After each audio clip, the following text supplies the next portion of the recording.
Después que mi esposa Regina murió, no le conté a mi hijo Víctor ni a su esposa Cecilia que ella me había dejado una hacienda, 3 carros y una cuenta bancaria solo a mi nombre. Felizmente no les dije nada, porque una semana después tuve una gran sorpresa que me cambió la vida para siempre. Si hubiera sido el tonto de siempre y les hubiera contado sobre la herencia, hoy estaría viviendo como un mendigo en las calles. Pero gracias a que Regina, en sus últimos días, me agarró la mano con fuerza y me susurró: Antonio, no le digas a nadie lo que te voy a dejar, ni siquiera a nuestro hijo. Hoy puedo contarte esta historia que muchos hombres mayores necesitan escuchar. Todo comenzó 3 meses después del funeral. Yo estaba en la cocina de mi casa, esa casa que Regina y yo construimos con tanto amor durante 40 años de matrimonio. El aroma del café recién hecho llenaba el ambiente mientras ajustaba los platos sobre la mesa para recibir a Víctor y Cecilia. Mis manos temblaban de emoción porque hacía 2 semanas que no los veía. Había pasado toda la mañana preparando el guiso de lentejas que Regina solía hacer cuando Víctor era pequeño. Quería que sintiera el calor del hogar, quería que recordara los domingos felices cuando éramos una familia unida. La mesa estaba perfecta, manteles limpios, los mejores platos, las copas de cristal que usábamos solo en ocasiones especiales. Cada detalle pensado con amor de padre. Porque después de perder a Regina, Víctor era lo único que me quedaba en este mundo. Era mi único hijo, mi única familia, mi única razón para seguir adelante después de tanto dolor. Había lustrado hasta el último rincón de la casa. Los pisos brillaban, las ventanas dejaban pasar la luz dorada de la tarde, y hasta había comprado flores frescas para el centro de mesa. Todo porque quería que se sintieran bienvenidos, que supieran que esta casa siempre sería su hogar también. Había gastado casi todo mi dinero de la pensión en esa comida especial, pero no me importaba. Valía la pena cada peso si eso significaba tener a mi familia cerca. Regina siempre decía que la familia era lo más importante. Durante 40 años de matrimonio, ella fue quien mantuvo unida nuestra pequeña familia. Era quien llamaba a Víctor cuando no venía a visitarnos, quien recordaba los cumpleaños, quien preparaba las cenas de Navidad. Yo trabajaba tanto en la fábrica que a veces llegaba a casa cuando ya estaban dormidos, pero Regina siempre estaba ahí, siendo el corazón de nuestro hogar. Trabajé 35 años en esa fábrica de textiles, levantándome a las 5 de la mañana, regresando a casa con las manos manchadas y la espalda adolorida. Todo por ellos. Todo para que Víctor pudiera estudiar, para que tuviera una vida mejor que la mía. Regina administraba cada centavo que yo ganaba, estirando el dinero para que nunca faltara nada en casa. Ahora que ella ya no estaba, me sentía perdido. No sabía cómo ser padre sin ella de intermediaria. No sabía cómo acercarme a mi hijo sin que Regina tradujera mis sentimientos torpes. Por eso había puesto tanto esfuerzo en esta comida. Quería demostrarle que podía cuidar de él, que podía ser el padre que necesitaba ahora que éramos solo nosotros dos. Los primeros meses después del funeral habían sido los más duros de mi vida. Me levantaba cada mañana esperando escuchar la voz de Regina llamándome para el desayuno, pero solo encontraba silencio. La casa se sentía enorme y vacía. Cada rincón guardaba sus recuerdos. La cocina donde preparaba mis comidas favoritas, el jardín donde cultivaba sus rosas, el sillón donde se sentaba a tejer mientras veía sus novelas. Había días en que no tenía fuerzas ni para levantarme de la cama. Pero entonces pensaba en Víctor y encontraba la motivación para seguir adelante. Él también había perdido a su madre. Él también estaba sufriendo. Teníamos que apoyarnos mutuamente en estos momentos difíciles. Mientras esperaba su llegada, me senté en la sala y contemplé las fotografías que colgaban de las paredes. Ahí estábamos los tres, Regina radiante en su vestido de novia, Víctor de niño corriendo por el jardín, las navidades, los cumpleaños, los momentos felices que ahora se sentían como de otra vida. En una foto particularmente hermosa, Víctor tenía 5 años y estaba sentado en mis hombros mientras Regina nos tomaba la foto en el parque. Él sonreía con esa risa pura de los niños, y yo lo sostenía con orgullo. ¿Cuándo había cambiado todo? ¿Cuándo se había vuelto tan distante? ¿Cuándo había dejado de ser su héroe? Recordé cuando era pequeño y corría hacia mí gritando «Papá llegó», cada vez que regresaba del trabajo. Me abrazaba las piernas con tanta fuerza que casi me hacía caer. Ahora, a los 35 años, apenas me saludaba cuando nos veíamos. El tiempo había creado una distancia que yo no sabía cómo cerrar. El sonido del timbre me sacó de mis recuerdos. Mi corazón se aceleró de alegría. Por fin llegaban. Me levanté rápidamente, me alicé la camisa y caminé hacia la puerta con una sonrisa. Cuando abrí, ahí estaban Víctor y Cecilia, pero algo en sus rostros me hizo sentir un frío extraño en el estómago. Víctor llevaba un traje elegante que yo no conocía, y Cecilia lucía un vestido caro con joyas que brillaban bajo la luz del sol. Se veían prósperos, exitosos, pero sus expresiones eran frías como témpanos de hielo. «Hola, papá», dijo Víctor con un tono seco, sin abrazarme. Cecilia ni siquiera me miró a los ojos. Simplemente pasaron junto a mí como si fuera invisible. Era la primera vez que venían a visitarme desde el funeral y así me recibían. «Hijos, qué alegría verlos», dije tratando de sonar animado, aunque mi voz se quebró ligeramente. «Preparé la comida que más te gusta, Víctor. Ese guiso de lentejas que tu madre hacía especialmente para ti. Recordé que siempre decías que era tu favorito cuando eras niño». «Sí, papá, ya vimos», me interrumpió Cecilia con fastidio, mirando alrededor de la casa como si estuviera evaluando algo. «¿Podemos sentarnos? Tenemos que hablar contigo sobre algo importante». Algo en su tono me hizo temblar por dentro, pero traté de mantener la sonrisa. «Por supuesto, pero primero almorcemos. Está todo caliente y preparado con tanto cariño. Hasta compré el pan dulce que te gusta, Víctor, ese de la panadería donde tu madre». Víctor suspiró pesadamente, como si mi invitación fuera una molestia. «Está bien, papá, pero que sea rápido. No tenemos mucho tiempo. Tenemos una reunión importante esta tarde». Me dirigí hacia la cocina con el corazón acelerado. Quizás solo estaban cansados, quizás era mi imaginación. Serví el guiso en los platos más bonitos, corté el pan con cuidado y llevé todo a la mesa con manos temblorosas. El vapor del guiso se alzaba deliciosamente, llenando el comedor con ese aroma casero que tanto amaba Regina. «Huele muy bien, papá», dijo Víctor, pero su voz sonaba mecánica, sin emoción real. Se sentó a la mesa sin esperar a que yo trajera todo. Cecilia se acomodó a su lado, pero no dejaba de mirar su teléfono celular. «Cecilia, querida, ¿cómo está tu trabajo?», pregunté tratando de iniciar una conversación amable mientras servía el café. «La última vez que hablamos, me contaste que te habían dado un ascenso». Ella levantó la vista del teléfono apenas por un segundo. «Sí, todo bien», respondió secamente y volvió a su pantalla. Ni siquiera probó la comida que había preparado con tanto amor. Víctor comió en silencio, sin hacer comentarios sobre el sabor, sin recordar las veces que había pedido a su madre que preparara exactamente este mismo plato.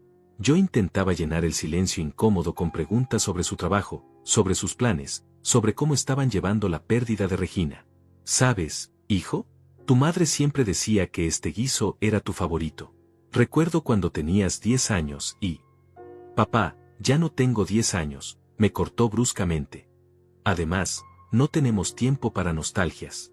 Necesitamos hablar de cosas serias». Sus palabras me dolieron como una bofetada. Sentí que el bocado de comida se me atragantaba. ¿Desde cuándo los recuerdos de su madre eran simples nostalgias? ¿Desde cuándo hablar de Regina se había vuelto una molestia? «Está bien, hijo», murmuré, dejando el tenedor en el plato. ¿De qué querían hablar? Cecilia por fin guardó su teléfono y se enderezó en la silla. Víctor y ella intercambiaron una mirada que no me gustó nada. Era como si hubieran ensayado este momento. «Papá, hemos estado pensando», comenzó Víctor con un tono que me recordó a cuando era niño y había roto algo y tenía que confesar. «Esta casa es muy grande para ti solo. Es mucha responsabilidad, mucho mantenimiento. Además», agregó Cecilia, «ya no estás tan joven. Vivir solo puede ser peligroso. ¿Qué pasa si te caes? ¿Qué pasa si te sientes mal y no hay nadie para ayudarte?». Sentí que el mundo se tambalea a mi alrededor. Pero yo estoy bien. Puedo cuidar de mí mismo. Esta es mi casa, nuestra casa. Aquí están todos los recuerdos de tu madre, Víctor». «Precisamente por eso», dijo Víctor, evitando mi mirada. «Vivir rodeado de recuerdos no es sano. Necesitas seguir adelante, hacer nuevos amigos, tener actividades». «Conocemos un lugar perfecto», continuó Cecilia con una sonrisa falsa. «Es una residencia para adultos mayores muy bonita. Tienen actividades, enfermeras las 24 horas, comida preparada. No tendrías que preocuparte por nada». Me quedé en silencio, procesando lo que acababa de escuchar. Mi propio hijo, la única familia que me quedaba, quería sacarme de mi hogar. Quería encerrarme en un asilo como si fuera un estorbo. «¿Un asilo?», pregunté con voz temblorosa. «¿Quieren meterme en un asilo?». «No es un asilo, papá», respondió Víctor con impaciencia. Es una residencia de lujo. Muy cara, por cierto, pero nosotros podemos ayudarte con los gastos. Ayudarme con los gastos, repetí, sintiendo que la rabia comenzaba a crecer en mi pecho. ¿Con qué dinero? Ustedes saben que yo solo tengo mi pensión. Cecilia se inclinó hacia adelante, con esa sonrisa de vendedora ambulante. Bueno, Antonio, eso es lo que pensamos. Pero esta casa vale mucho dinero. Si la vendes, tendrás suficiente para pagar la residencia por varios años. ¿Vender mi casa? Sentí que mi voz se alzaba involuntariamente. ¿Vender la casa que construí con Regina? ¿Vender los recuerdos de 40 años de matrimonio? Papá, no seas dramático, dijo Víctor, masticando su comida como si estuviéramos hablando del clima. Son solo ladrillos y cemento. Los recuerdos están en tu corazón, no en las paredes. Solo ladrillos y cemento. Mi hijo acababa de reducir toda mi vida a ladrillos y cemento. La casa donde nació, donde dio sus primeros pasos, donde Regina y yo lo cuidamos cuando estaba enfermo, donde celebramos sus cumpleaños, donde lloré cuando se fue a vivir solo. Además, agregó Cecilia, nosotros no podemos estar cuidándote todo el tiempo. Tenemos nuestros trabajos, nuestros planes. No es justo que tengas que depender de nosotros. ¿Depender de ellos? Pero si yo nunca les había pedido nada. Nunca les había pedido que me cuidaran. Solo quería que me visitaran de vez en cuando, que compartieran una comida conmigo, que me permitieran ser parte de sus vidas. Hijos, dije tratando de mantener la calma, yo no les he pedido que me cuiden. Solo quiero quedarme en mi casa, en mi hogar. Puedo valerme por mí mismo. Víctor dejó caer el tenedor con fuerza sobre el plato. ¿Valerte por ti mismo? Papá, mírate. Estás flaco, descuidado. Esta casa está llena de polvo y cosas viejas. No puedes seguir viviendo así. Sus palabras me atravesaron como cuchillos. Miré a mi alrededor y vi mi hogar con los ojos de ellos, una casa vieja, con muebles gastados, con fotografías amarillentas. No veían el amor que había en cada rincón, no sentían la presencia de Regina en cada objeto. ¿Descuidado? Repetí, sintiendo que mi voz temblaba de indignación. Víctor, yo me levanto todas las mañanas a las 6, me baño, me afeito, mantengo esta casa limpia. ¿Cómo puedes decir que estoy descuidado? No me refiero solo a la apariencia física, papá, respondió Víctor con un suspiro exagerado, como si estuviera explicándole algo obvio a un niño. Me refiero a tu vida en general. No tienes amigos, no sales, no haces ejercicio. Solo te quedas aquí lamentándote por mamá. Lamentándome, sentí que la rabia crecía en mi pecho como una hoguera. ¿Llorar a la mujer que amé durante 40 años es lamentarme? ¿Extrañar a tu madre es algo malo? Cecilia intervino con esa voz condescendiente que tanto me irritaba. Antonio, entendemos que extrañes a Regina, pero ya pasaron 3 meses. Tienes que superarlo y seguir adelante. La vida continúa. 3 meses. Para ellos, 3 meses eran suficientes para olvidar 40 años de amor. Para ellos, mi dolor tenía fecha de caducidad, como un yogur en el refrigerador. Regina no es algo que se supera, dije con firmeza. Era mi esposa, mi compañera, la madre de mi hijo. Era mi vida entera. Exactamente ese es el problema, replicó Víctor, dejando la servilleta sobre la mesa con un gesto de fastidio. Hiciste de mamá tu vida entera. Ahora que ella no está, no sabes qué hacer contigo mismo. Es poco sano, papá. Me quedé mirándolo con incredulidad. ¿Poco sano? ¿Amar profundamente a mi esposa era poco sano? ¿Construir una vida junto a ella era un error? Hijo, dije tratando de controlar mi voz, tu madre y yo teníamos algo hermoso. Éramos un equipo. Nos cuidábamos mutuamente, nos amábamos, construimos una familia. ¿Acaso eso está mal? No está mal, papá, pero ya se acabó, respondió Cecilia con frialdad. Regina murió. Tú sigues vivo. Tienes que adaptarte a tu nueva realidad. Nueva realidad. Como si mi vida fuera un programa de televisión que podía cambiar de canal cuando se aburriera. Mi nueva realidad, repetí lentamente, incluye quedarme en mi casa, con mis recuerdos, viviendo como yo quiera. No necesito que me digan cómo superar mi duelo. Víctor se inclinó hacia adelante, con esa expresión que ponía cuando era niño y quería convencerme de algo. Papá, sé razonable. No podemos estar tranquilos sabiendo que vives solo. ¿Qué pasa si te enfermas? ¿Qué pasa si tienes un accidente? ¿Y qué pasa si me enfermo en el asilo?, pregunté. ¿Qué pasa si me accidento ahí? Al menos aquí estaría en mi hogar, rodeado de lo que amo. Allí tendrías atención médica profesional, insistió Cecilia. Aquí solo tienes recuerdos y soledad. Recuerdos y soledad. Así veían mi vida. No veían el amor que aún sentía por Regina, no veían la paz que encontraba en nuestro jardín, no veían la comodidad de dormir en la cama donde habíamos sido felices durante décadas. Además, continuó Víctor, nosotros necesitamos saber que estás bien cuidado. No podemos estar viniendo aquí todo el tiempo para revisar cómo estás. ¿Todo el tiempo? Hacía 2 semanas que no venían.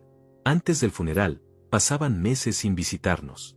Regina siempre los disculpaba, decía que estaban ocupados con sus trabajos, con sus vidas. Pero yo sabía la verdad, simplemente no les importábamos lo suficiente. Nadie les ha pedido que vengan todo el tiempo, dije, sintiendo que mi paciencia se agotaba. De hecho, sería suficiente con que vinieran de vez en cuando, como hoy. Exacto, como hoy, dijo Cecilia con una sonrisa sarcástica.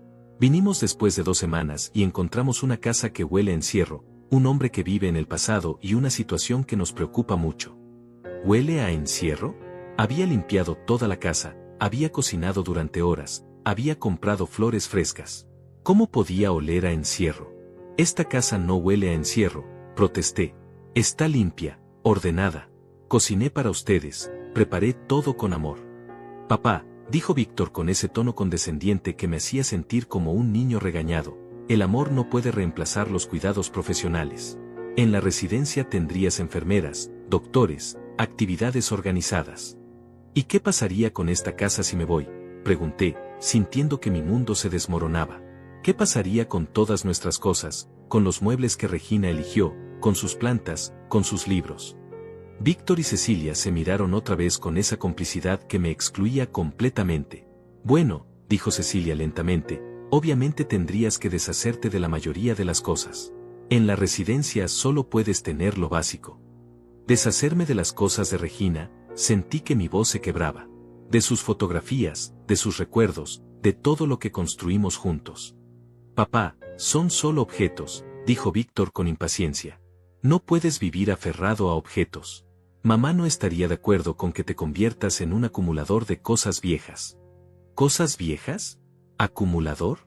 Mi hijo estaba hablando de los tesoros de mi vida como si fueran basura que había que tirar. Tu madre amaba cada cosa de esta casa, dije con firmeza. Cada mueble tiene una historia, cada fotografía guarda un momento especial. No son cosas viejas, son nuestra historia. Está bien, papá, suspiró Víctor, pero la historia ya pasó. Ahora tienes que pensar en el futuro. El futuro. Ellos veían mi futuro en un asilo, rodeado de extraños, sin mis recuerdos, sin mi hogar. Yo veía mi futuro aquí, en la casa que construí con Regina, cuidando su jardín, manteniendo vivos nuestros recuerdos. ¿Y si no quiero ir a esa residencia?, pregunté directamente. Otro intercambio de miradas entre ellos. Cecilia carraspeó incómodamente. Bueno, Antonio, esperábamos que fueras razonable. Pero si no quieres cooperar, tendríamos que considerar otras opciones.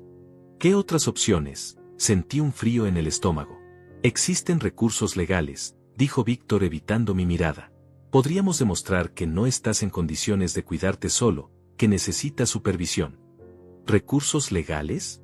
¿Mi propio hijo me estaba amenazando con quitarme mi libertad? ¿Me estás amenazando, Víctor?, pregunté con incredulidad. No es una amenaza, papá. Es una realidad. Si no puedes tomar decisiones sensatas sobre tu bienestar, alguien más tendrá que tomarlas por ti. Sentí que el mundo se tambaleaba bajo mis pies. El hijo que había criado con tanto amor, al que había dado todo lo que tenía, me estaba tratando como si fuera un loco, como si fuera incompetente. Yo tomo mis propias decisiones, dije con toda la dignidad que pude reunir. Soy un hombre adulto, en pleno uso de mis facultades mentales. ¿Ah, sí?, preguntó Cecilia con sarcasmo. ¿Y es una decisión sensata quedarte solo en esta casa enorme, sin nadie que te cuide, viviendo como un ermitaño? Es mi decisión, respondí con firmeza. Esta es mi casa, mi vida, mi duelo. Víctor se levantó bruscamente de la mesa, tirando la silla hacia atrás. Está bien, papá. Veo que no vas a ser razonable hoy. Pero esto no va a quedarse así. Vamos a darte tiempo para que lo pienses. No hay nada que pensar, dije levantándome también. No voy a ir a ningún asilo. No voy a vender mi casa. No voy a deshacerme de las cosas de Regina. Cecilia también se levantó, tomando su bolso con movimientos bruscos. Antonio, estás siendo muy egoísta. Solo pensando en ti mismo. ¿No te importa la tranquilidad de tu hijo? ¿Egoísta? ¿Yo era egoísta por querer quedarme en mi propia casa? ¿Y no les importa mi tranquilidad a ustedes?, repliqué. ¿No les importa que yo sea feliz aquí? Tú no eres feliz aquí, dijo Víctor categóricamente. Estás deprimido, aislado, viviendo en el pasado. Eso no es felicidad. ¿Y cómo sabes tú qué es la felicidad para mí? Sentí que mi voz se alzaba peligrosamente. ¿Cuándo fue la última vez que me preguntaste cómo me siento realmente? Víctor se dirigió hacia la puerta sin responder. Cecilia lo siguió, pero antes de salir se volteó hacia mí. Antonio, tienes una semana para pensarlo. Después tendremos que tomar medidas. ¿Una semana? ¿Me estaban dando un ultimátum? ¿Medidas?, pregunté, pero ya estaban saliendo por la puerta. Víctor se detuvo en el umbral sin voltearse. Papá, esto va a pasar quieras o no. Puedes hacerlo por las buenas o por las malas. Y se fueron, dejándome solo en mi comedor, con la mesa puesta para tres, con la comida que había preparado con tanto amor apenas probada, con mi mundo completamente destruido. Me quedé parado en el comedor, mirando los platos abandonados, la comida que se enfriaba, las copas de cristal que brillaban inútilmente bajo la luz. El silencio de la casa me golpeó como una ola gigantesca. Era un silencio diferente al que había aprendido a vivir después de la muerte de Regina. Este silencio estaba cargado de traición, de abandono, de una soledad que me carcomía el alma. Caminé lentamente hacia la ventana y vi el auto de Víctor alejándose por la calle. Ni siquiera habían mirado hacia atrás. Ni una última mirada a la casa donde su hijo había crecido, donde habíamos sido una familia feliz. Para ellos, yo ya era historia pasada, un problema que resolver, un obstáculo que remover. Me senté en el sillón donde Regina solía tejer y traté de procesar lo que acababa de suceder. Mi propio hijo, la sangre de mi sangre, quería encerrarme en un asilo. Quería vender mi casa, deshacerse de mis recuerdos, borrar todo rastro de la vida que Regina y yo habíamos construido juntos. Las palabras de Cecilia resonaban en mi mente como martillazos, solo pensando en ti mismo. ¿No te importa la tranquilidad de tu hijo? ¿Tranquilidad? ¿Qué tranquilidad le daba a Víctor saber que su padre estaba encerrado entre extraños, lejos de su hogar, muriendo lentamente de tristeza? Me levanté y comencé a recoger los platos. Mis manos temblaban mientras llevaba todo a la cocina. El guiso de lentejas que había preparado con tanto amor se había convertido en una masa fría e insípida. Tiré todo a la basura. Era imposible comer después de lo que había pasado. Mientras lavaba los platos, las lágrimas comenzaron a caer sin control. Lloré por Regina, que se había ido dejándome solo en este mundo cruel. Lloré por Víctor, el hijo que había perdido en algún momento sin darme cuenta. Lloré por mí mismo, por el hombre de 68 años que ya no tenía familia, que ya no tenía a nadie. ¿Cuándo había empezado a cambiar Víctor? Traté de recordar. Quizás fue cuando se casó con Cecilia, una mujer fría y calculadora que nunca había mostrado cariño genuino hacia Regina ni hacia mí. O quizás había empezado antes, cuando consiguió su trabajo en esa empresa importante y comenzó a ganar más dinero del que Regina y yo habíamos visto en toda nuestra vida. Recordé la última Navidad que pasamos todos juntos. Regina había preparado la cena tradicional, había decorado toda la casa, había comprado regalos para Víctor y Cecilia con el dinero que habíamos ahorrado durante meses. Pero ellos llegaron tarde, se fueron temprano y apenas probaron la comida. Cecilia pasó toda la noche viendo su teléfono, y Víctor parecía aburrido, como si estar con nosotros fuera una obligación molesta. Regina lloró esa noche cuando se fueron. Antonio, me dijo, siento que estamos perdiendo a nuestro hijo. Yo la consolé, le dije que era normal que los hijos se alejaran cuando formaban sus propias familias. Pero en el fondo, sabía que tenía razón. Víctor ya no era el niño que corría a abrazarme cuando llegaba del trabajo. Se había convertido en un extraño que toleraba nuestra presencia por compromiso. Terminé de lavar los platos y me dirigí hacia el dormitorio que había compartido con Regina durante tantos años. Me senté en el borde de la cama y tomé la fotografía que tenía en la mesa de noche. Era nuestra foto de bodas. Regina estaba radiante en su vestido blanco, y yo, con mi traje prestado y mi sonrisa nerviosa, la miraba como si fuera la mujer más hermosa del mundo. Y lo era. Regina, susurré a la fotografía, ¿qué hago ahora? ¿Cómo pudo nuestro hijo convertirse en esto? ¿Dónde me equivoqué? Pero Regina no podía responderme. Solo quedaba el silencio y el peso insoportable de mi soledad. Me levanté y caminé hacia el armario. En el fondo, detrás de la ropa de Regina que aún no tenía valor para donar, estaba la caja de metal donde guardábamos nuestros documentos importantes. La saqué con cuidado y la puse sobre la cama. Dentro estaban nuestros certificados de matrimonio, las escrituras de la casa, mis documentos de la fábrica, y en el fondo, un sobre amarillento que Regina me había dado poco antes de morir. Ábrelo cuando me necesites, me había dicho con una sonrisa débil. Con manos temblorosas, abrí el sobre. Adentro había varios documentos legales que no entendía completamente, pero una carta con la letra temblorosa de Regina me llamó la atención. Comencé a leer. Mi querido Antonio, si estás leyendo esto es porque ya no estoy contigo y porque algo difícil está pasando en tu vida. Siempre supe que este día llegaría, y quise protegerte de la mejor manera posible. Mi corazón se aceleró mientras seguía leyendo. Regina había heredado una hacienda de su tía soltera años atrás, pero nunca me lo había dicho. También había invertido secretamente parte de mi salario durante décadas, creando una cuenta bancaria que yo desconocía. Y los 3 carros que mencionaba en la carta eran vehículos clásicos que su padre había restaurado y que ella había mantenido en un garaje que yo creía abandonado. Todo está a tu nombre, mi amor. Todo es tuyo. Pero por favor, no le digas nada a Víctor hasta que sepas con certeza que puedes confiar en él. He visto cómo ha cambiado, cómo nos mira ahora que tenemos menos que ofrecer. Quiero que uses esto para vivir con dignidad, para que nadie pueda obligarte a hacer algo que no quieras. Mis manos temblaban mientras leía los números en los documentos bancarios. Era una cantidad que jamás había soñado poseer. Regina, mi dulce Regina, había estado protegiendo nuestro futuro en silencio durante años.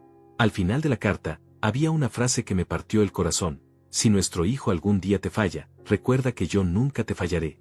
Este es mi último regalo de amor para ti. Me dejé caer sobre la cama, abrazando la carta contra mi pecho. Regina lo había sabido. Había presentido que Víctor podría traicionarme, que podría abandonarme cuando más lo necesitara. Y había preparado esta salvación para mí. Por primera vez en meses, sonreí. No estaba tan indefenso como creía. No era el viejo pobre y vulnerable que Víctor y Cecilia pensaban que podían manipular y controlar. Tenía recursos, tenía opciones, tenía poder. Pero lo más importante, tenía la certeza de que Regina me había amado tanto que había pensado en protegerme incluso después de su muerte. Guardé cuidadosamente todos los documentos y volví a poner la caja en su lugar. Víctor y Cecilia me habían dado una semana para pensarlo. No sabían que acababan de darme exactamente el tiempo que necesitaba para cambiar las reglas del juego. Esa noche dormí mejor de lo que había dormido en meses. Por primera vez desde el funeral de Regina, no me sentí completamente solo. Ella seguía cuidándome, seguía amándome, seguía protegiéndome. Al día siguiente me desperté con una sensación extraña. Por primera vez en 3 meses, tenía ganas de vivir. Al día siguiente me desperté con una energía que no había sentido en meses. El sol entraba por las ventanas del dormitorio, iluminando la fotografía de Regina sobre la mesa de noche. Por primera vez desde su muerte, no sentí ese peso aplastante en el pecho al abrir los ojos. Tenía una misión, un propósito, algo por lo que luchar. Me duché, me afeité con cuidado y me puse mi mejor camisa. Desayuné tranquilamente mientras planeaba mi día. Lo primero que tenía que hacer era ir al banco para verificar la cuenta que Regina había abierto secretamente. Después, necesitaba contactar al abogado que había preparado todos los documentos. El trayecto al banco me trajo recuerdos de cuando Regina y yo íbamos juntos a hacer nuestros depósitos mensuales. Siempre llevábamos el dinero contado hasta el último centavo, siempre preocupados porque alcanzara para todos los gastos del mes. Nunca imaginé que al mismo tiempo ella estaba construyendo un futuro para mí. En el banco, la empleada que me atendió revisó los documentos con sorpresa. Señor Antonio, me dijo, esta cuenta tiene un saldo muy considerable. ¿Está seguro de que nunca supo de su existencia? Mi esposa la manejaba todo en secreto, expliqué, sintiendo una mezcla de tristeza y orgullo. Era una mujer muy sabia. Los números en la pantalla me dejaron sin aliento. Regina había logrado ahorrar e invertir una cantidad que representaba más de lo que yo había ganado en los últimos 10 años de trabajo. Cada peso que ella había apartado en silencio era una demostración de amor, una prueba de que pensaba en nuestro futuro cuando yo solo me preocupaba por el presente. ¿Desea hacer alguna transacción hoy?, preguntó la empleada. Sí, respondí con firmeza. Quiero transferir todo a una nueva cuenta, solo a mi nombre, en otro banco. No iba a correr ningún riesgo. Si Víctor y Cecilia decidían investigar mis finanzas, no encontrarían nada en el banco donde habíamos tenido nuestra cuenta familiar durante décadas. Después del banco, fui a ver al abogado cuyo nombre aparecía en los documentos de Regina. Don Luis era un hombre mayor, de cabello gris y mirada amable, que había sido amigo de la familia de Regina desde hace años. Antonio, me dijo al verme entrar a su oficina, Regina me pidió que esperara tu visita. Me habló mucho de ti, siempre con tanto cariño. Don Luis, necesito entender todo esto, le dije, mostrándole los documentos. Regina me dejó cosas que yo no sabía que existían. El abogado sonrió con ternura. Regina era una mujer extraordinaria.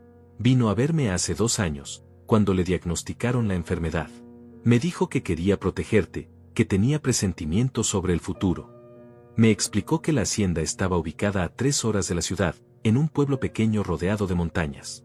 Era una propiedad de 50 hectáreas con una casa colonial, establos, y tierras fértiles que actualmente se alquilaban a agricultores locales.